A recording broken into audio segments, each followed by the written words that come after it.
রাতের বেলা শোয়ার আগে পড়বেন 33 বার সুবহানাল্লাহ, 33 বার আলহামদুলিল্লাহ এবং 34 বার আল্লাহু আকবার। আল্লাহর পক্ষ থেকে আপনার শরীরে শক্তি আসবে।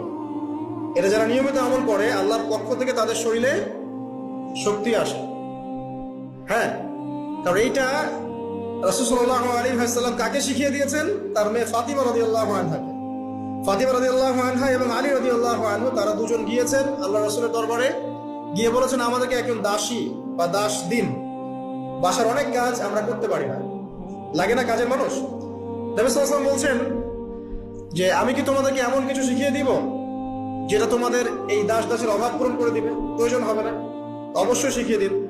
তখন নবীজি শিখালেন সাল্লাল্লাহু আলাইহি ওয়াসাল্লাম যে ঘুমানোর আগে 33 বার সুবহানাল্লাহ পড়বে, 33 বার আলহামদুলিল্লাহ এবং 34 বার আল্লাহু আকবার। তোমাদের দাস দাসের প্রয়োজন হবে না ইনশাআল্লাহ।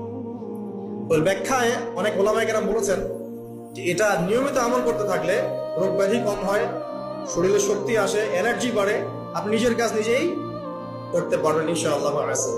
আসুন সামনে